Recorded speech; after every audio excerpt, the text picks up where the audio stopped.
Welcome to the What If podcast with your hosts, Spencer Worth Davis and Ryan Copperrood. Goddamn right. Hell yes. I'm going to run that shit into the ground today. Harry Carey's joining us in the booth today as played by Will Ferrell. What's up, man? Oh, hanging out, talking about space stuff. How you doing today? Making Noah? cool sounds from the internet.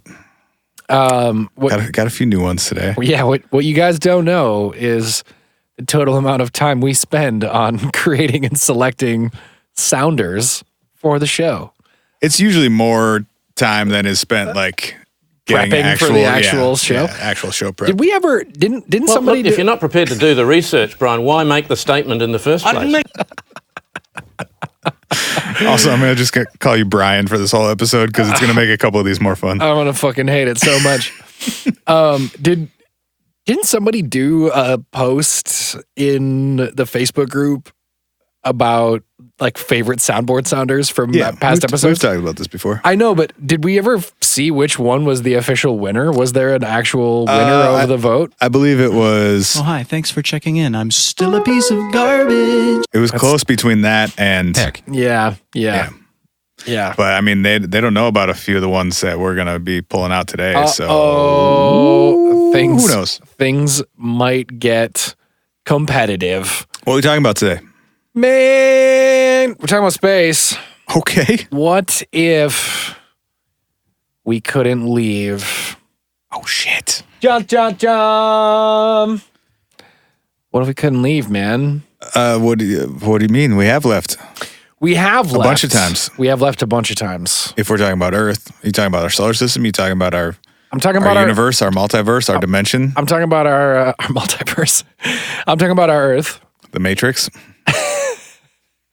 I mean, as far as we know, we can't leave. If Keanue Reeves can do it, anybody can do it. Sick burn. I mean, we're in it still, though. Maybe. Maybe not. Maybe we've already exited the Matrix. Yeah. But wouldn't we remember the Matrix? Or yeah. I don't know. I stopped paying attention to that movie like halfway through it. Man. Are the sequels any good? You ever watch them? I've seen all the Matrix movies, yeah. Okay. I mean, I don't know. Like, if you didn't like the first one, you're not going to like the second or the third one. Cool. That's probably a given. I figured that was a safe assumption. There are some pretty sweet fight scenes in all of them if you're into that doesn't do much for me. Action movies. Yeah, man. How did Keanu Reeves become the action star of our time, bro? That's a very good question. You'd need to go and speak to some owls. Yes. How Great hard, setup, bud. How hard were you waiting? Just the first time you asked a question, I was going for it. Yeah. Please ask a question. I mean, it helped that I guided the conversation towards Keanu Reeves first, but is Keanu Reeves a question asker? No, it's a funny guy to. He's just for the owls to have knowledge about. A curious individual. Was it Pete who was trying to convince us that Keanu Reeves is the greatest action star ever? That's okay. Right? Weren't we actually talking about this? I think it was Pete because we were talking about the John Wick movies. Yeah, man. I don't know. I avoid The Matrix. Oh, and it started because we were talking about the fucking lake house. Oh yeah, which by the way, shout out to I don't know which listener was it. Some listener on Twitter was staying at an Airbnb and found the lake house on DVD and was like, nice. I hope you watched it. It's not a bad flick. It might be Keanu's finest work, actually. You're welcome for us bringing that back into your memory. Anyway, you were talking about us leaving the planet. We're talking about leaving the planet. We're talking about specifically leaving our atmosphere and potentially getting to other planets. What if we couldn't leave? The question we're asking today goes back to a concept that found its footing many, many years ago in 1978. That's a cool year. I don't know anything else that happened in 1978 off the top of my head, but I believe you. My parents got married that year. Aw, that's sweet. Mm-hmm. Man, you remember that? That's awesome, dude. I feel like a shitty son for not remembering that date from my own parents. I feel like there was a lot of good music happening around there. Okay. Should we look up the number one album from 1978? Ooh, yes. No. You want to take a guess first? I kind of do, but I feel like I'm going to be very wrong. It was probably like Off the Wall or something. Is that too early? It was 70s, wasn't it? Off the Wall? I thought that was like early 80s. Fleetwood, baby. Fleetwood Mac. I got some Fleetwood Mac vinyl at the crib. Damn, Rumors held it the fuck down. And then we went straight to Saturday Night Fever, Bee Gees. Wow. Strong. Rolling Stones had 2 weeks at number 1. Grease had a month and a half at number 1. And then made a comeback. Grease had a lot of the year. Is that the year Grease came out? Apparently. 78? And then Billy Joel came through for November and December with 52nd Street. All right. That's a great album, too. That's a good year. You're right. That is a really good year for music. That's some good-ass music. Something a little bit less fun than great records came out in 1978, which was a hypothesis. Off the Wall was 79. Okay. Keep going. I was right that it was later. I was wrong that it was in the 80s. And it was a hypothesis proposed by Donald J. Kessler. That's the worst name I ever heard. Bro, you got them cocked, locked, and loaded in there today. You're just like, say something, I dare you. I got something new lined up. So Kessler, man, Donald J., you guys got really scared. I was about to say something else. Oh, yeah. That sucks. Kessler. I could just call him Don in my notes. I didn't go middle initial. Let's call him Kessler instead. Cool. Kessler's better. Kessler was a NASA scientist. He was an astrophysicist and primarily studied the concept of space debris. Space junk. Space debris. Was there a lot of space junk in the 70s? I guess we were sending a lot of stuff up there in the 60s and 70s. Yeah, in 1978, I would say. I mean, there weren't very many satellites, though, right? When did the first satellite go into space? Sputnik, 59. 59? I think so. When was the first satellite? It's a great radio. I'm pretty sure. I'm like 90% sure it was Sputnik in 59. I was hoping you were going to hit me with the, if you're not prepared to do the research, well, that's the question. It was Sputnik. You're a little late. October 4th of 1957, Sputnik went into orbit. Ass! So at the time, we'd been putting up satellites and spaceships as well. Yeah, we got all the Apollo missions and then Gemini and the Who's-Its and the Whatnots. And the Who's-Its and the Whatnots. For two decades or so.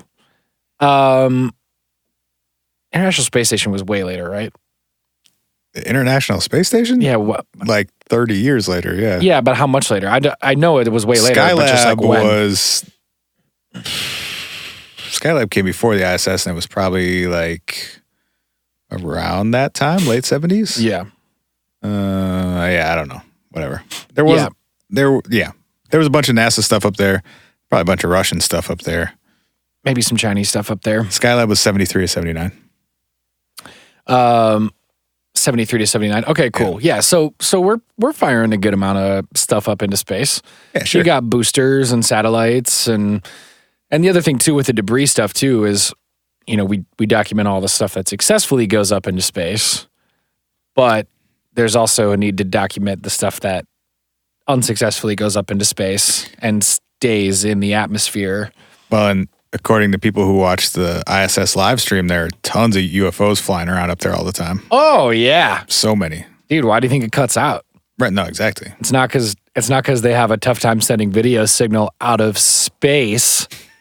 Or because they switch angles once in a while. It's because, or because they switch cameras. No, it's because there's a guy sitting there going like, oh, shit, that's a UFO.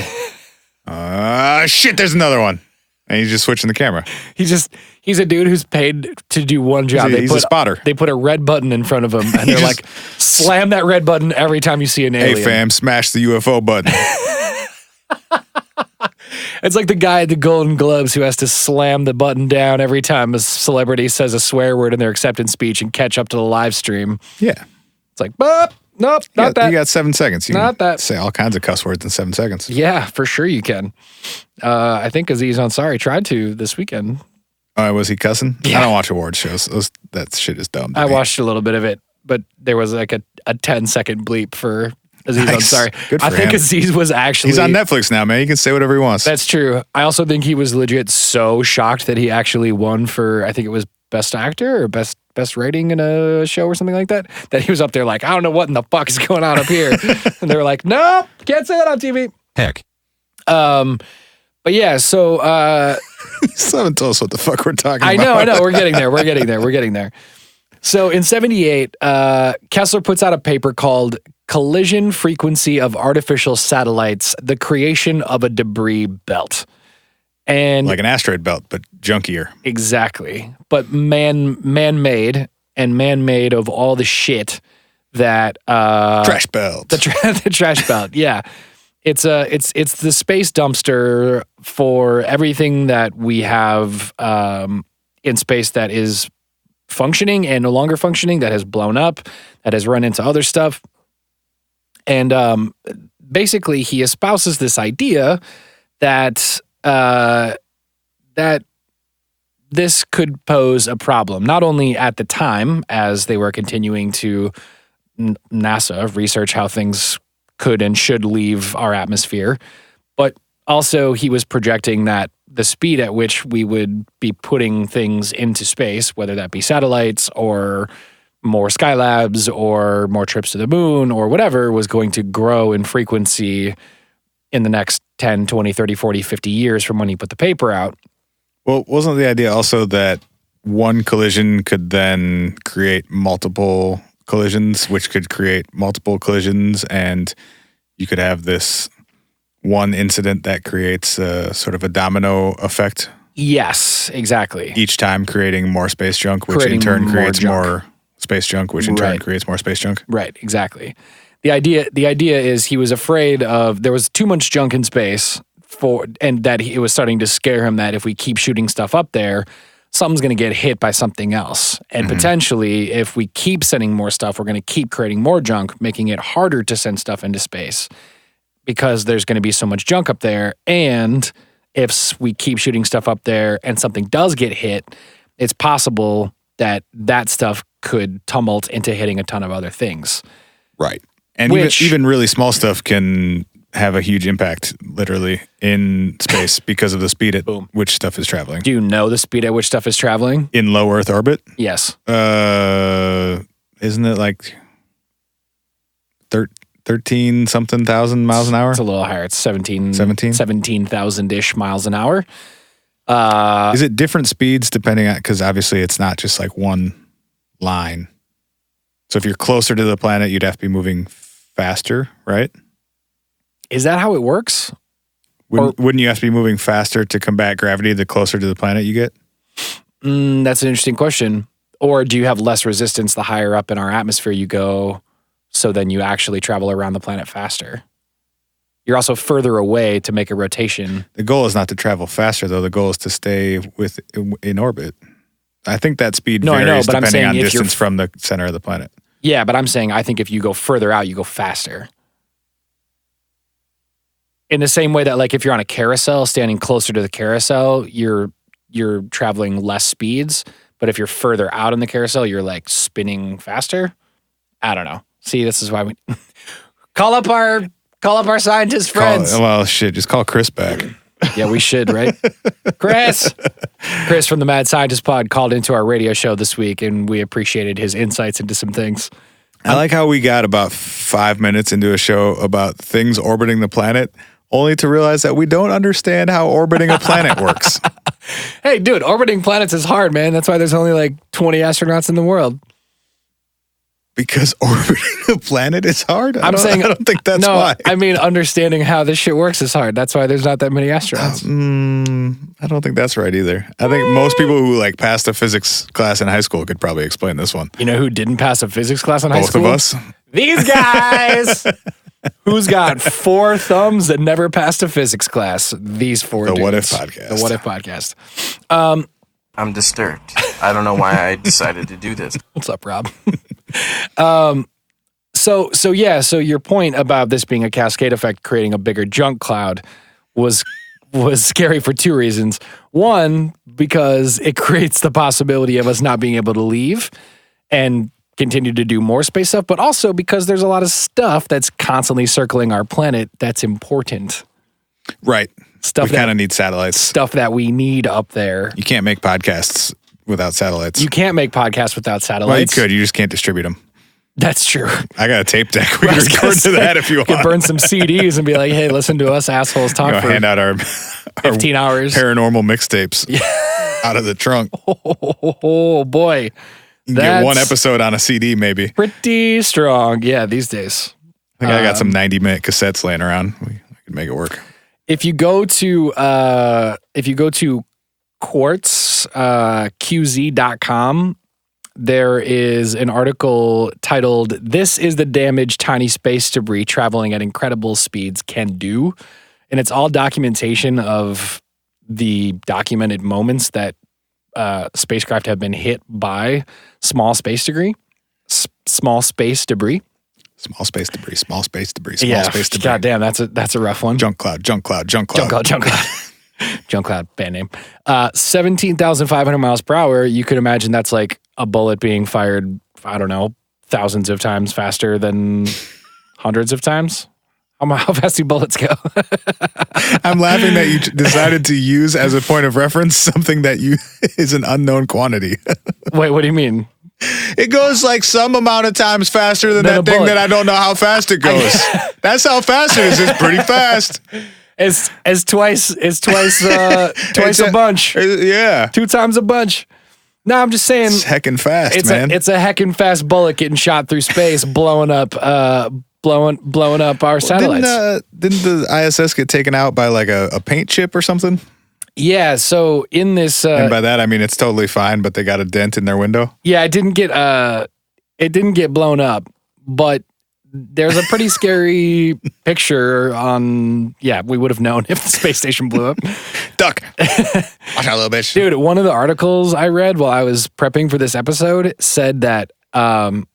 So we'll get into this more in a second, but NASA actually does their best to track as much of this stuff as possible so that they can time launches properly for, ISS missions and. Right. You don't want to rifle some guys right into the junk cloud. Right. And we'll talk about that in a second too. But when they track something and they know that it's coming within a certain proximity to the ISS, they literally have the crew get into an escape pod on the ISS, shut the hatch, and wait until they know that it's safely past them. Like in Gravity. Yeah, so... Did you ever see that movie? Okay, so I've never actually seen the movie, but in all of my reading up of this, I found that is... This concept is, without being named, is like 100% the inception of the action. Yeah, except film. It's done super unrealistically in the movie. Like, of how it would happen, you mean? They fly directly through some debris field and absolutely nothing happens to them magically. Oh. Instead of Instead of everyone being impaled and having... His head fell off. That's what actually happened to Sandra Bullock in that situation. Or George Clooney or whoever it was. Yeah, well, both of them, I think. I don't know. All right, I think I got all of the sounders, and now I'll start actually paying attention to what we're talking about. I think I got all the new ones. The worst part is with your new soundboard, you can name them, so you're just staring at the names of these, being like, right. I can't wait till I could use you. Oh, say something. Shout out to Machine, MK3, and Native Instruments. We'd be happy to advertise for you guys anytime. Free shit. Yeah, so that, okay. Outside of it being Hollywooded up, the Kessler syndrome concept, Kessler effect, is that something hits something else and basically creates a minefield that everything else that is circling the planet is forced to run through because stuff that is traveling is still traveling at somewhat disparate speeds. And the idea is that eventually there might be so much stuff that we wouldn't be able to launch anything. Essentially, yes. The idea would be... Unless we launched a giant net. Well, so we'll get to that too, actually, because there's a big tarp up there. Dude, no and then joke. Just keep it going that way. No joke, there's a bunch of research being done right now. Make it Alpha Centauri's problem. You take this. No, actually, we'll get to this a little bit later too, but there's some pretty fascinating like research being done around people going, oh shit, this is Space nets. like we should, for real, one of them is a space net. That's how you catch a space whale. Fuck. So you catch one of those fucking UFOs that's haunting the ISS. So NASA at any given time is tracking hundreds of thousands of That's these too many. pieces of debris. By NASA's records, at least as they publicly tell us, there are over 20,000 pieces of space debris that are larger than a softball currently orbiting Earth. God damn. So, like, if That you would be a literal explosion if that hit anything, right? yeah, I mean, if you look at Like the ISS would be done. yeah, for 100%. If What you the look fuck? at And there are 20,000 of them? 20,000. If you look at the Quartz article that I showed you, and you've seen the picture too, Spencer, I know, but the fleck of paint that hit the window is, I mean, it's a dent the size of a quarter, and the windows on the ISS They said are it was like a few microns for anyone that knows what a micron is. the size of the fleck they think that hit it. Yeah. And it left a circle, I think it's like the size of almost a $50, and it was like 8 inches into one of the windows. It wasn't, I don't think it was that far. It was like 6 centimeters or something. Was it really? I thought it was more than that. Because I thought the windows were like almost a foot thick or something like that, or Yeah. 10 inches thick let's or see. something. They're like Well, quadruple plated. they have, and yeah, I was going to say there are multiple layers of them. Just so we get this information correct. yeah, I'm just I'm just volleying out numbers. Oh, come on, guys. Okay, a 7 millimeter chip in the window, Okay, so not that. created by all. something no more than a few microns across. I don't know what a micron is. It sounds small though, because it starts with the word micro. How big is a micron? It says it may have been a paint flake or a metal fragment. It's a micrometer. It is a millionth of a meter. Or a 10,000th of a centimeter, right? Something like that. Yes. Real fucking little. Yes, that's right. That's Okay. right. Super fucking little, like unseeable to the human eye little. Yeah.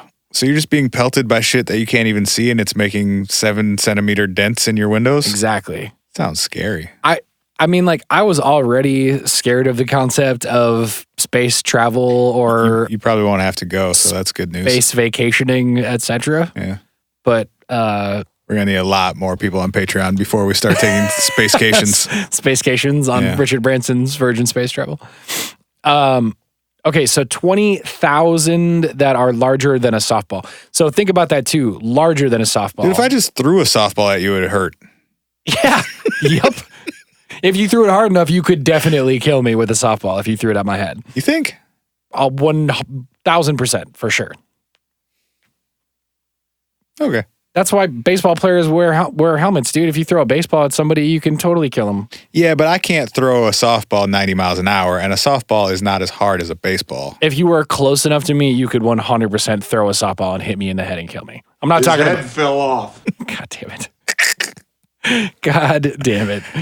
Yeah, no, a softball moving 17,000 miles an hour would destroy a whole bunch of shit, I would think. Would blow a ship up. Okay, on top of those 20,000 pieces that are bigger than a softball, there's over 500,000 pieces of debris, which are the ones that NASA considers trackable, which is insane. And they don't even fully explain how they track 500,000 pieces of metal How flying the around fuck the would planet. you track 20,000 softballs?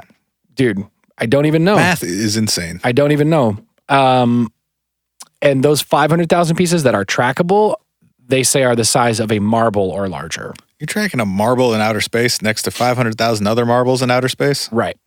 And God then damn, there NASA. are Great work. And then there are up to millions of pieces of debris similar to the paint flecks that are microns and millimeters and things Where's that are all this smaller come than from? It's all breakdown from all of the stuff that we've done. So over the last 50 or 60 years, we've been firing satellite after satellite after satellite. Satellites are defunct. Sometimes they break apart in orbit, and then pieces that are too light to actually crash back down to Earth just stay in orbit and slowly break down into smaller and smaller pieces. There's also been things like collisions that have happened. So like, for instance, in 1996, a French satellite got hit by a French rocket that exploded. There were pieces of a French rocket that exploded a decade earlier that were hurtling around. They launched a new French satellite. The satellite got taken out by a piece of the rocket. Then that satellite exploded into more smaller pieces. So even that moment alone is like a very, very small instance of the Kessler syndrome in effect. A rocket blows up. Except that it only affected the French somehow.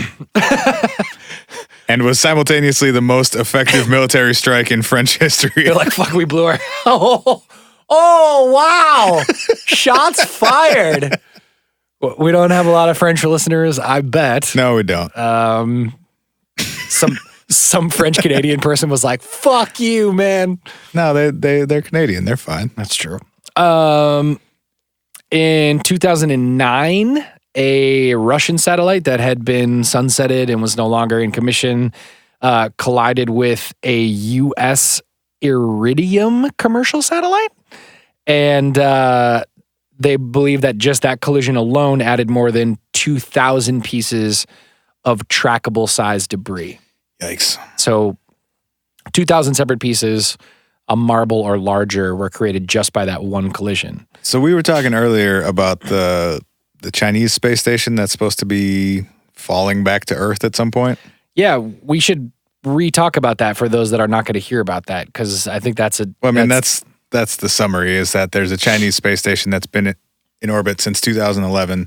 It weighs 18,000 pounds, and it is now no longer operational, and the Chinese officials are anticipating that it's going to fall back to Earth sometime in the first 6 months or so of this year. Yikes. So if that's passing, they don't have control of it anymore, and it's going to be passing through multiple layers of orbiting junk. Seems like there'd be a pretty good chance that that's getting hit by some things on the way down, right? For sure. Possibly some of those large things. I mean, I know like this, it's hard to envision the scale of this too, because I'm picturing a bunch of stuff close together, and it's probably not, just because of how big of a space we're talking about. Well, I mean, yes and no, I guess. If you think about the idea of there being 500,000 marbles circling the planet at any given time, I mean, I don't know. Yeah, but if there were 500,000 marbles floating around like Minnesota, you wouldn't get hit with one very often. You know what I mean? It's such a large area. I wonder how dense it actually is. Yeah, that's a good point. I guess too, I would wonder if part of the risk for explosion is also how the actual like manned ones are pressurized with like oxygen and other chemicals and stuff like that. Whereas if a ship or a base or a lab like that in the sky has been decommissioned and there are no longer actually astronauts inside of it, does it pose less of a risk for explosion if there are no longer chemical compounds that are being pressurized inside of it? Sure. I guess I was thinking more of like if parts of it were to break off, either by being struck by other junk or just in returning through our atmosphere. For sure. Then it's a pretty large object, could create all kinds of chaos, I would think. No doubt. I'm totally with you. I was just saying, part of me wonders if there's a possibility that if it were an existing non-decommissioned version, if the risk of it getting hit by something would be more disastrous if that were the case, because then it would blow up and create way more shit. Disperse over a wider area. Right. Whereas if a softball just fires through something that isn't pressurized, it would probably create some space jump, but it would not cause the whole vessel to like implode. Gotta be honest, we're talking about a whole bunch of stuff that I have no idea about. Just really guessing here today. Yep. Heck. Big time. Heck indeed. Heck indeed. So what you said there, people are building space nets. Space nets. Or something. Which sounds Very similar to Skynet. Yes. Yes. That's what that was, right? What's that? Skynet? Yeah. Yes. Them creating a thing that they could drag through the sky. Yeah. Yeah, so Space fish. So there are people who I would say, well, there are definitely people who are paid to worry about this. Why can't Elon Musk do that? Clean up space? Yeah. Well, honestly, if his company wants to keep making money, they're probably going to fucking have to.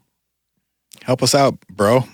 I mean, seriously though, I would be blown away if there were not people at SpaceX who are already thinking about the concept of space debris and how to help clean it up. So there are the DoD's Joint Space Operations Center works with NASA, and they are the people who do a lot of the tracking and worrying about when we're shooting satellites and launches and stuff like that. They're the ones that are actually tracking this stuff. But there are more people who are worried about it to the extent with which they're trying to create things to actually take care of it. One of which includes the European Space Association that is inventing a thing called the D-Orbit Project. And they're calling it Bag It and Bin It, which is a delightfully European way of fantastic. Saying that they're going to create something. We'll post this in the show notes. It looks like this, which is very much so. I kind of see an umbrella. Can you see it? Oh, here, I got to turn my brightness up. Or maybe it looks like a plastic bag attached to something. Yeah, so. You're just going to fly a trash bag around in space and hope it catches some stuff? Yeah. And then what? So the idea. Now you have a flying trash can.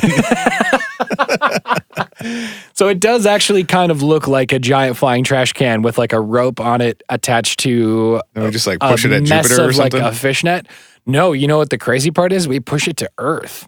No. Yeah. No, don't do that. There are people here. There are no people on Jupiter. It's hot. It'll burn up. I do run it into one of those planets where people don't live. Their idea is that if they so the idea is the thing that leads it, the trash can, if you will, is drivable? Is that the right word? Steerable? They can got a steering wheel. It's got a steering wheel. It's built to very rigorous specifications. They paid a dude who's actually like a garbage man for a real job to be like, hey, listen, we've got a really cool garbage man opportunity for you. We need you to drive a space bus. It's just barf from Spaceballs. Space barf. No, the idea is that it's a steerable element where they could slowly pull it lower and lower into orbit, which would cause the entire thing to incinerate itself before coming back into so they wouldn't actually like land it anywhere. It would basically be like run it around the planet however many times in orbit. Wouldn't we want to fish out the UFOs first though? Well, they're taking pictures.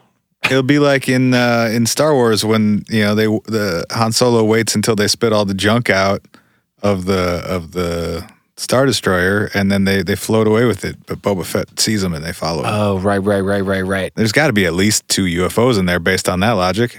Well, I don't know. I don't know how to respond to that, Spencer. I guess. I think we should sort through the rubbish first. Is all I'm saying. Before we bin it. I guess before we bag it and bin it. No, we already bagged it before we bin it. Oh, that's true. We're not binning it. We're incinerating it, right? Well, the binning I think is bringing it back down to Earth, which we need to just designate the shittiest planet as a trash planet. Well, there are people that say that we should also send it to the moon. Or designate this one as a trash planet and then start again. That seems like a pretty bad idea with this being the only one that is even remotely That's livable. a long-term plan, I'm saying. Yeah. This one's pretty close to a trash planet. True. We're like 80% trash. I know, which is such a bummer. Yeah, our cities are basically just trash. I think that sometimes with people walking around on them. I think about that sometimes when I go out and hang out in nature for a little bit, and then I come back to the city. I'm like, oh, it's pretty gross here sometimes. Like if you just waited a while, all this stuff would just be identified as trash in 100 years. The stuff that we have physically around us right exactly. now. Exactly. This house and that salt lamp would be fine. It'd still be salt probably. Salt lasts forever? I don't know. Is it like honey? Honey lasts forever. Honey? Yeah. What? Honey, it doesn't go bad. You can eat thousands of years old honey. honey definitely goes rancid. It's Nope. got sugar in it. False. What? I don't think that's true. Okay. I mean, it is. Okay. You were very I'm not okay real with set that. on like convincing you about it, but it is true. All right. Yeah. If you pulled some honey out of a cave from 10,000 years ago, you could eat that shit. I'm going to investigate this. Okay. I'm So wait, the ESA is making that big, yeah, because we're binning it and bagging it and such, yeah. the ESA has proposed that that's a pretty good way to do it. Oh, so this is purely okay. It's not being actively developed. If I understand properly, they are conceptualizing these ideas, saying, "A, this is a super big problem." Like the ESA had a convention about space debris this year to bring a bunch of astrophysicists together and be like, "Hey, this is a problem. Let's talk about it." Because if you're going to do something about it, when it gets really bad, wouldn't it probably be bad enough that we can't even successfully launch new things? So we're going to have to get ahead of it eventually, right? Yeah, I mean, I suppose that would be part of the issue. Would be that cleanup. If we don't start cleanup efforts, it will be impossible to launch further cleanup efforts, Right. or new cleanup efforts in the future. Right. Yeah, Or you'd have to wait a really, really, really long time yeah. Or if there would for be a them way. to form back, to like conglomerate and form back into new satellites. There's probably enough AI in them that they can figure it out and just like rebuild themselves. Maybe that's what UFOs actually are. They're just Previously intelligent civilizations congealed space junk. congealed space junk together and created. Yeah, probably, man. Probably. Yeah. There's a non-zero chance of that. The other cool / Star Trek-y / Star Wars-y version of this is the ablative laser propulsion for space debris removal project proposed by the University of Colorado. I know one of those words. Yeah. I guess two. I know laser and project, which are the two that I heard, and this sounds tight. Yeah, they think that they can use laser fitted weapons Based on Earth or based in space? Based in space. Okay. Attached to We're making a Death Star? I guess we're kind of making a Death Star? or I guess by recommendation of the University of Colorado, I think we're maybe making a Death Star. Okay. Has anyone proposed a giant net? Well, that kind of is what the first one is. I don't want to bring it back here, though. I'm saying, like, you imagine like a cargo net, right? You make it might have to be a little closer together because, or you start with like pretty wide because you want to catch the big stuff because that's going to really fuck us up. Right. And I'm imagining like a catapult, and you just launch that fucker into orbit, or you probably have to like attach some rockets to it or something. And it's just probably. Yeah, probably. once it gets out there, it expands, right? Yes. And then you propel it over like a wide swath of the sky, and it just catches everything in it, and then it just keeps going. And you send it out just away. Into space? Just away. And then you repeat until we got some clear paths. I feel like the chances of that potentially coming back around to bite us in the ass is significant. That's going to be the thing that starts the whole chain reaction of unnavigatable space junk. Like what if we send your proposed net idea out, collect a literal ton of space garbage. Yep, that's the idea. As it's about to leave the Earth's atmosphere, it's like, I'm coming back, and then just starts circling back around the planet. Don't design it to do that. Design it to point it the other way. No, we just won't. The idea is that we won't, right. and then it'll point be it fine. at Venus. It's hot there. It'll disappear there. Yeah. No people, as far as we know. Be fine. As far as we know. I like Colorado's idea better because it turns us into Space actually lasers? having Star Wars. Yeah, they that ended badly for the planet next to it. Well, just saying. They propose actually developing a laser capable of neutralizing space debris Yeah, they're just going to point that at like whatever country they don't like as soon as they get rid of the space debris, though. So the conclusion of the paper that I read a chunk of was basically saying all governments that do not own this space debris labor will be like, will cease to exist. You can't launch that. Like, there's no way you can launch that. Right. So they said, actually, did Ronald Reagan propose this? I highlighted a line. I highlighted a line from it. It said, mitigating other nations' concerns over ablative laser propulsion will be just as challenging as developing the technology itself. Yeah, no thanks. Who's making that one? That's got to be the U.S., right? Or Russia? This is again England didn't come up with that one. No. This is a hypothetical project in the Spaceflight Dynamics Department of the University of Colorado at Boulder. Oh, okay. It's probably funded by the DoD or something. I mean, if you want to be a little bit on the conspiracy side of things, it would be never. Not us. Not here. It would be a pretty intelligent way to be like, well, we got to have a laser up there. We got a big space debris problem. Oops, China's gone. Oh, just kidding. Sorry, guys. You're all disappeared. Yeah. The idea. I don't like that idea at all. Yeah, I feel like it's a little aggro, but I feel like big lasers prefer are a the cool bag it concept. and bin it so far. Bag it and bin it's good. Are there any other options? Not really. Okay. Not so far. Not that I was aware of. I had the idea while I was doing some of my research. I was like, is there a way to create some sort of magnetic field? Could we send? Because it's mostly metal. Is that the idea? Yeah, I mean, for the most part, most of those things are either metal or have metal attached to them. So is there a way that we could create some sort of large metallic magnetic field that would attract some portion of it? And then what? I don't know. I guess it would be similar to the bag it and bin it realm, where if you could, I mean, I think even... Wait, so you're saying somehow create this giant magnetic field in space? Yeah. Like even if you shot a ship up there that was able to give off some sort of electromagnetic field, and even if it, because one of the things, and then you point it at Venus afterwards. Sure, or that. Use like a tractor beam to just funnel all that shit towards Venus. There you go. What's the most metallic dense planet in our solar system? We'll just send the magnet at that, and it'll just go chase it until it crashes there. Jupiter's pretty big. Does it have a? No, it doesn't have a metal core though. It has a metallic core. Is it the sun? No.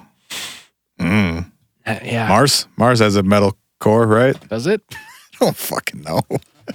Someone help us! This is terrible. Dude, our friends and listeners are just absolutely screaming at us about our inability to. Oh boy, this episode's really, really crushing so far. I thought we were ready to be done, and we're not even close. Great. Well, speaking of that, let's take a quick break. Just forever. Let's take a forever break. No, we'll be back in a second. It's the What If Podcast.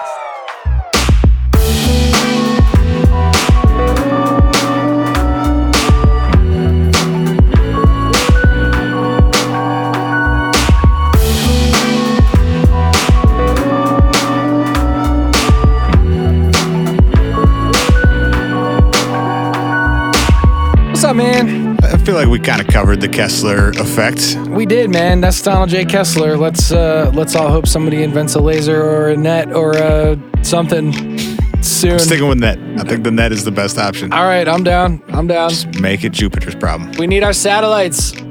We need space. Yeah. I was wondering about that. Like, I know obviously that we use satellites for almost everything these days here on Earth. It really is. Including navigation and internet and a lot of things that you wouldn't necessarily assume are reliant on navigation and internet, right. Like utilities and right. Transit and all that stuff. Yeah, we talked about some of those on the apocalyptic episodes that we did. What if the world ends? We talked a little bit about some of those possibilities. I gotta imagine it would affect our ability to put things in space too, right? I'm guessing some of that monitoring of that debris is being done from space. Yeah, it has to be. It has to be, right? And well, totally. And also, too, I mean, how much of our space program, like our actual ability to launch and when we launch and all that stuff is also based on shit that's actually internet. Yeah, exactly. Like things that are not just manual centralized data. It has to be a ton of that. Plus, even things like launch conditions, if the launch conditions are less than superior by a little bit, so much of that stuff is... You have to actually go outside and see what the weather's like before you launch something. Dude's just going to go outside and grab a handful of grass and throw it in the air and be like, that's fucking up, Sal. We're going up, right? It should be fine. Yeah. I mean, if it blows up, it's just we're going to be up to where with all the other shit, so we'll just do another one next week. Just steer up. It'll be fine. You just dodge. If you're still laying down, you're good. Duck and weave. Dude's just steering around shit. Yeah, no, absolutely. I mean, I think, and that's the scariest part about the consequences of it is it's like, if we fuck it up badly. Then we're stuck on Earth without internet. We did that for most of Earth. Yeah, well. It's a lot. I feel like a lot of people. Lose some things important people along the way, but we'd be better for it in the end. Did you say lose some unimportant people? No, I said some stuff and some people. I thought you said it was only mildly offensive. What you said was moderately offensive. I thought I heard you say we'll lose some unimportant people along the way. As in, if you can't survive without internet, fuck them. Well, fuck them. Says the guy who makes music on a computer and podcasts for a living. Yeah. Oh well. I will be one of those unimportant people if that were to happen. Yeah. Right. We will. We both will. We'll be cowering here in our studio, recording into nowhere. Yelling into tin cans. Yes. Well, we'll have plenty of tin cans, right? We'll just be flush with space junk. Flush with coming crashing down to Earth? Yeah, probably. I don't think it'll be in the form of tin can when it lands. Isn't that basically... David Bowie told me that's what a spaceship is. I think it'll be in the form of flaming crater when it lands. It's still metal, right? Meteorites have metal in them. It's true. We'll build a dagger out of it and run Egypt. We did. People did that before. Yeah. King Tut did that. Fine. We'll be fine. His people did that. He was fucked up. King Tut was fucked up? Yeah, you ever see those recreations of what he probably looked like? Now, come on, that's not fair. What? No. He's fucked up looking. No, I'm not. Look at him. I'm not saying what you said is fucked up. I'm saying it's fucked up to try to recreate someone's face who's been dead for thousands of years. No, it wasn't just his face. He was like all bow-legged and his hips were fucky. What the fuck? Look it up. I mean, I'm gonna make special artwork just for this episode. That's just King Tut looking fuckified. And we're talking mummified and fuckified. We're talking about space, and everyone's gonna be like, "Why is there a fucking picture of King Tut?" He's from outer space, duh. The Egyptians knew a lot about space. How do we feel like with any confidence we can say that King Tut was bow-legged based on finding his body? Because we have his bones. Yeah, but thousands of years later, I mean, we don't know what could have happened to his bones between now and then. We don't know that they're like... Well, they wouldn't have grown. Not grown, but they could have like warped or changed or disintegrated or... Well, we know they didn't disintegrate because they're there. Okay, not disintegrate, but you know what I'm saying? Like, no, I don't. That's what... Like bone mass could weaken over time and then like change shape. I don't know. No, I don't think that's how it works. You think bones just are like impenetrable? They're not like titanium. Right, but they're not going to completely warp their shape. Have you ever... That's why skeletons look like skeletons. They don't look like different animals or something. Was King Tut fucked up? Oh, wow. See? Oh, wow. All you need to do is look at the picture. How did Google... No, dude, I didn't see a picture. Oh. How did Google let me get away with typing the phrase, was King Tut fucked up? And the first article is, a virtual autopsy of King Tut reveals Pharaoh had girlish hips. Because Google has listened to everything you've said for the last 10 years. Oh, you know what? Have you seen a picture yet so we can move on? Wait, hang on. I have to read this Reddit comment that is very strong on Reddit. You never have to read Reddit comments. No, this one's pretty good. Someone wrote, what I don't understand is why they gave him man boobs. Like, what the fuck? How could they know that? It seems like that's a much better question. Someone wrote, it seems like they're going out of their way to make him look all fucked up, which is how you got there. Which is why Google responded well to my was King Tut fucked up search. Most royalty was not especially fit. They sat and ate all day. Other people did their labor for them. I think a lot of kings and such were fatties. The Imgur post is A virtual autopsy of King Tut revealing Pharaoh had girlish hips, a club foot, and buck teeth. Yeah, dog. Further evidence shows his parents were brother and sister, which likely caused his physical impairments. He was fucky. What? He was real short, too. He was just a little fucky guy. Ran Egypt. How do we know King Tut's parents? Because Egyptians kept good records. And we had enough DNA to determine that they were brother and sister? I mean, does it say it's DNA or is it just based on written records? Oh, wow. Good thing Gawker is no longer a thing. You want to... Yeah, that's what I was trying to get you... Oh, that headline sucks. Fuck Gawker. You wanna play a couple rounds of the Wikipedia game before we sign off for the week? Shit, why not? We got a couple minutes. We got feedback loud and clear. You guys like the Wikipedia game in small doses, so we'll play it whenever we do. Not for an hour at a time. 55 minutes of an episode. You get 7 and we minutes. Still want to give you 7 guys minutes at a time. some that full hour of good. Next week we'll actually prep things. I promise. Hey, we prepped. We just don't know much about space. Speak for yourself. We just don't know much about Well, space. look, if you're not prepared to do the research, Brian, why make the statement in the first place? All right, 1 through, what is it, 15? Oh, somebody said they were going to build an app for us for this, and I forgot to respond Who was to them. that? I don't remember. Dude, it's getting messy. I know I said I would respond to everything, and that was when no one was really listening to us. And now we get like 5 emails a day, and it's getting a little... Yeah, it's been more than that, and then it's like Facebook and Twitter, and then I remember that I'm supposed to respond to something, but not where it was. Right. And then it turns out it was like an Instagram DM, and then anyway, somebody... Please email me again if you said you'd build an app for this, because I know somebody did. I also have it on my schedule to retroactively go back and hit up anything we missed. So we'll come back around too. But yeah, if you guys, I'm trying. It's getting tough though. If you guys had something where you were like, "What the fuck?" They never answered me about this or whatever. Just you can follow up. We'll feel free to bug us. We love you guys enough that we won't be mad about that. There've been more of you, and I've had actual work that I have to do lately, so it's gotten things got crazy. I've fallen behind a little bit. Hey, speaking of more of you, real quick, thanks to everybody who joined us for the live episode that we did on Facebook Live. Cool. It's still up there if you want to go watch it. Last week, yeah. If you go to facebook.com/whatifpod, it's a live video recording that you can go check out. We hung out for like a long time with y'all, hour and a half, hour 45 minutes. There was a group of you that hung out and asked us questions, and we answered a bunch of questions about the show and our favorites and what we're going to do in the future and all that stuff. So that was very dope. Thanks to everybody who showed up for that. Yeah, it was fun. We'll probably do that once in a while. Yeah. All right, 1 through 15. 12. That was a weird way to say 12. I couldn't get it. Okay. My head fell off. His head fell off. A through. Holy shit! I was just scrolling, dude. Sorry, I gotta stop for a second. This is how good this list is. Just scrolling down through the list, in the margins they have extra shit because there's so much wild shit in here. Oh wow! And one of the things in the margins is an illustration, and then under it says an artist's impression of one of Xenu's space planes. And it is an American Airlines 747 flying through outer space. What? That apparently Xenu rode on. Who is a Xenu? Isn't that the Scientology alien god guy? Yeah, I think you're right.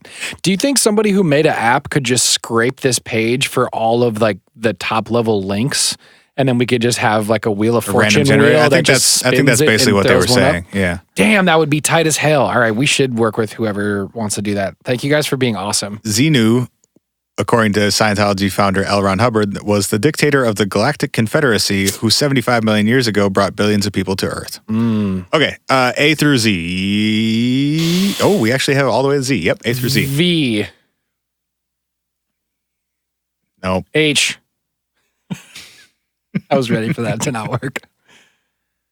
1 or 2. 2. You have selected homosexuality and voodoo. Uh-oh. Should we? Ryan. Should we not? What the fuck was that? You want to give it a shot? Is this going to be politically incorrect? Because I'm not super... Let me screen it real quickly. I was going to say, let's screen this, and if it sucks, we'll do something else. Yeah, I think it's fine. All right. It's not super interesting. I'll just read it, and then we'll find a different one. All right. Sounds good. It's basically saying that in Haitian voodoo, homosexuality is fine. Oh, good. Our religion, that's cool. Yeah. Way to be cool to people, voodoo. Voodoo is cool with homosexuality. Good. I'm glad to hear that. That's one of the first ones. Let's just try again. 1 through 15. 6. Okay. Technology, inventions, and products. Oh, dip. This, I think we've gotten 1 or 2 from here in the past. A through... Oh, boy, there are multiple... Oh, okay, sorry. We got one more level first. Ooh. 1 through... Oh, God damn, this article is big. So many Holy inventions. shit. All right.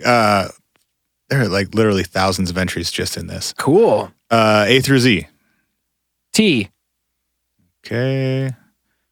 If you had selected I, by the well, never mind. Well, there's that's lit. All right. Okay, T. Now you got to select again. Good Lord. I know. A through W. Good Lord. I know. T. All right. How many levels of Inception are in the inventions category? 1 or 2. Did I do a good job? I don't know. There's stuff though. You got something. This is like one of those shitty paper things you used to fold in high school where you'd have to Beep, boop, beep, boop. Yep. do the math 4,000 You're times. gonna marry Steve. I don't even like Steve. Steve's mean. Have I ever told the Power Team story on this The podcast? fuck is a power team? Fucking great. Okay. I like that we got the 7 levels down and we missed the 8th level before we actually picked Oh, a right. thing. I'll come back to the Power Team story. Right. Okay. You've selected Tomorrow's Pioneers. What the fuck was that? Keep in mind it's television related. Tomorrow's Pioneers. Okay. So Tomorrow's Pioneers was a television show in the late 80s where they actually took a bunch of like first and second graders and they put them into a room with a bunch of fucking like weird gadgets and gizmos and tools and wheels and cogs and shit. And they just had them play together and make shit until the kids invented like really cool and actually interesting things. And then all the kids And that's how Skylab was built. and that's how Skylab was built. And that's why things blow up when they get into space, because it was built by children who were pioneers of tomorrow with their gadgets and gizmos. You're close. Nice. Tomorrow's Pioneers is a children's program broadcast on 2000 from it says on 2007 to 2009. Oh, from actually. 2007 to 2009 on the Palestinian Hamas affiliated television station Al Aqsa TV. The show features young host Sarah Barnholm and her co-host, a large costumed animal, as they perform skits or scenes and discuss life in Palestine in a talk show fashion with call-ins from children, typically of ages 9 through 13. So it's like Palestinian Sesame Street? Yeah, with bootleg Mickey Mouse as the co-host. Oh, dope. Oh, wow. No joke. Like very bootleg Mickey Mouse. Yep. Hey, good for them. So when I said close, you were actually way off. Well, I mean, kids' television show was the extent of my correctness. Right. The Power Team. So when I was in high school, I think I was a freshman in high school, we had this all-school assembly, and I went to a pretty big school, so it was like 2,300 kids all packed into the gym. How old were you? I was a freshman in high school. Okay. And this was like it was fall, so it was like my first couple weeks of high school. Which is traumatizing for everyone. Yeah, I didn't really know what I was doing, and neither did the other like 500 kids in my grade. And we all go down to the gym, and there's this assembly for just sort of no reason. Like it was just at the end of the day on a Tuesday. School spirit. Last whatever. hour, we all did this thing in the gym. Yeah. And it was this group called the Power Team. And they seriously, it was like they were playing jock jams, and it was a bunch of American Gladiator looking ass dudes. Wait, were they like anti-drug or something like that? Hold on. And they spent like 30 minutes ripping phone books in half, and this dude, and they had an MC the whole time. It was like a fucking N1 mixtape where there was this giant dude with a microphone being like, and if he does this incorrectly, the air could rush back into his lungs and he would explode from the inside. And everyone's like, oh, damn! I don't want to see the man explode. This dude had like a hot water bottle. That would be gross! Talking about a junk cloud. There was this dude had a water bottle, like a hot water bottle, you know, the rubbery, squishy ones that you fill with hot water and put on sore muscles or whatever. Did he blow it up like a balloon? Yes, until it exploded. No way. Yes, and they were chopping through boards with their hands and shit. Do you think you could, do you think that was real? Do you think that he was... could die? I don't know. Or that he was actually doing it? Both. I don't fucking know. No, probably. I feel like you could only die if it was glued to your face. Right. You would just take his mouth off it, and then the entirety of the balloon wouldn't shoot into his lungs. It would just be a whoopee cushion. It would make a great fart noise, and then it would maybe right in your own face. Yeah. Anyway, they did this all for a half an hour, and then fucking Escalade or whatever his name was gets on the mic and starts. That was the N1 guy, deep right? cut. Yeah, deep cut. I was there. I don't know who else was. He gets on the microphone and just goes on this crazy homophobic rant. Whoa. And he ended the whole thing with literally, it's the only time I've heard someone say this seriously in my whole life. He ended with the Adam and Eve, not Adam and Steve line.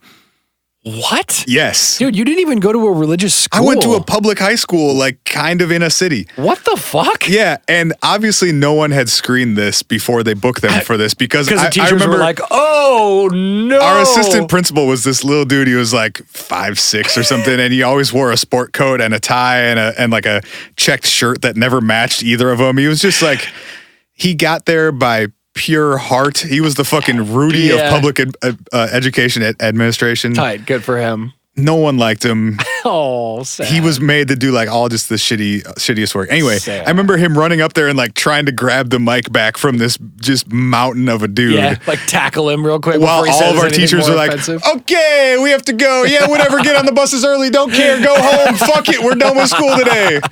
We fucked up.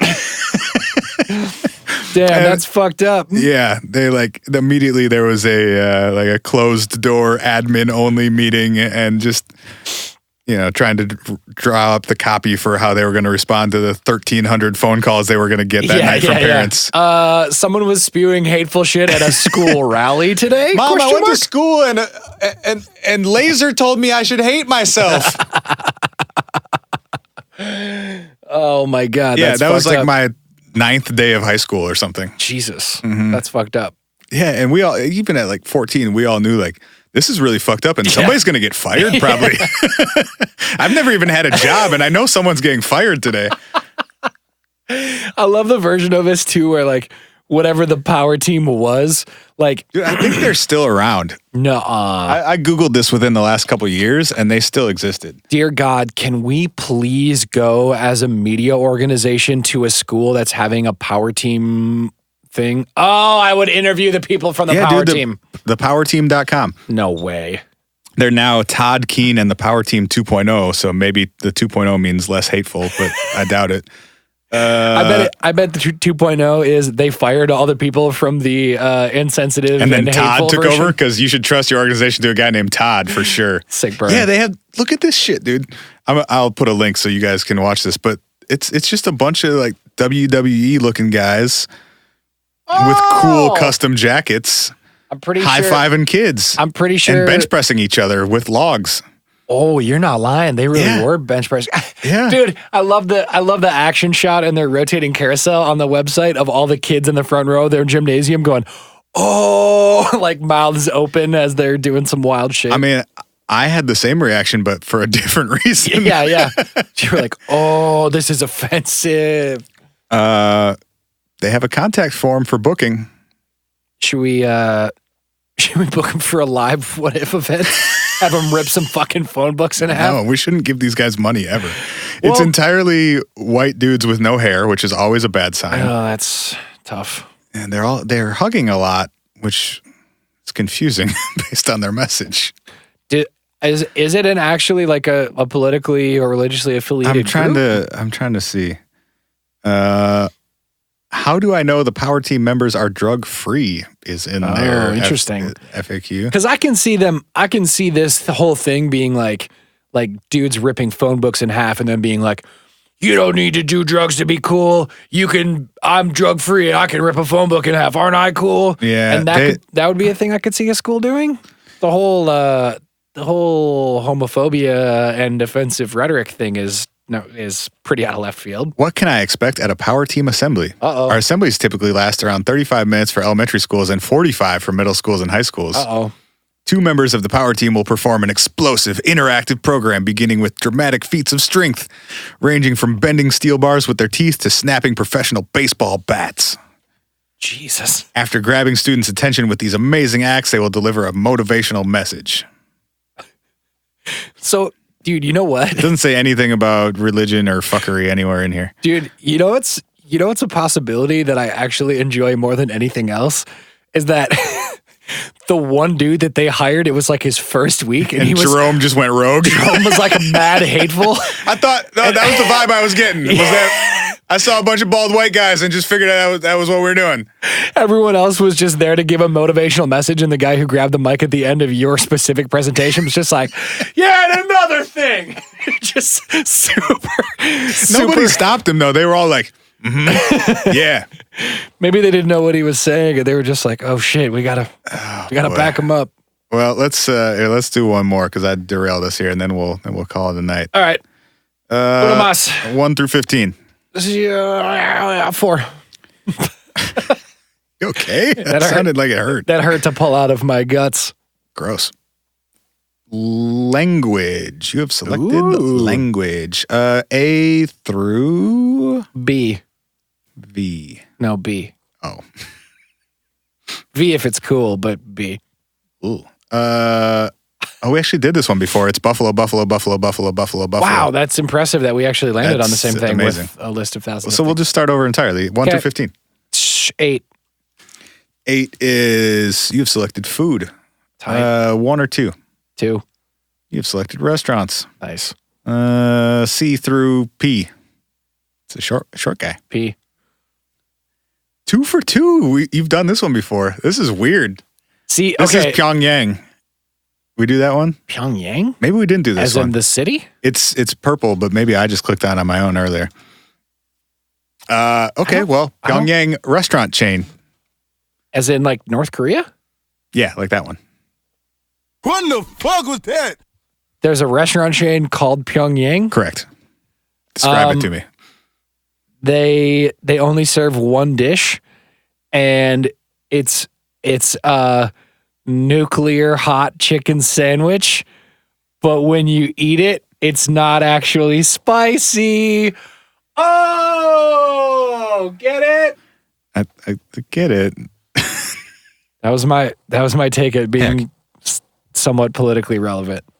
Yeah, well, I failed. You didn't nail it. I failed.